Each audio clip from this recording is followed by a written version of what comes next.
Vanavond is de eerste lezing voor de Lodewijk Academy. Nieuw concept eigenlijk bij ons op school, waar, wat we eigenlijk zo gelanceerd hebben. En we zijn heel benieuwd, we waren heel benieuwd toen we het lanceerden van hoeveel leerlingen komen er nu op af. En dat is eigenlijk best wel een succes gebleken. Ja, een succes. Om hoeveel leerlingen gaat het dan ongeveer? Ja, dus op dit moment hebben we een groep van 42 leerlingen. En daarnaast, we hadden ook het advies gegeven, joh, als je nou twijfelt, kom dan eens naar de eerste lezing toe. Misschien dat je daarna denkt van, ja, dit wordt het hem. En dan kan het dus zijn dat we van 42 nog naar misschien 50 gaan of zo. Nou, wij willen ons wereldburgerschapprofiel ontwikkelen. En ik denk dat Georgië een heel mooi land is om dat te doen. Het is een land met veel geschiedenis ook. Het ligt natuurlijk naast Rusland, voormalig Sovjet-Unieland.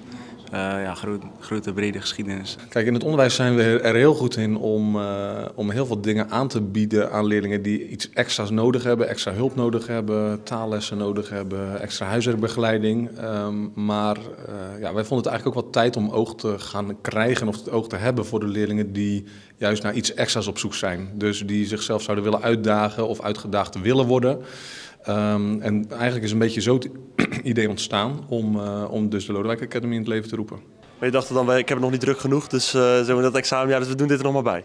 Ja, ik heb het gevoel dat ik het er wel bij kan hebben. En ik denk dat het een mooie ontwikkeling is, ook als leerling. Dat het ook echt impact gaat hebben op mijn hoger onderwijs, dat het een toevoeging kan zijn. Ja, wat gaan ze de komende tijd doen dan? Er staan voor dit jaar sowieso 5 datums vast voor een lezing over eigenlijk heel uiteenlopende onderwerpen. Ook eigenlijk 5 totaal verschillende mensen die hier langskomen over iets totaal verschillends vertellen. Het zijn onderwerpen waar nog niet veel aandacht voor is. Onderwerpen die nog niet zo bekend zijn, dus dan denk ik dat je daar heel veel van leert. En dat is de lezing nu van Sandra Lulovs, ex-first lady van Georgië. En niet veel mensen weten iets over Georgië en dan hebben we het ook over stijlen en over van alles, heel breed. Is het dan zo'n reis naar Georgië, trekt dat voor veel leerlingen dan toch nog een beetje van, dat is misschien nog wel een leuke motivatie om toch mee te doen?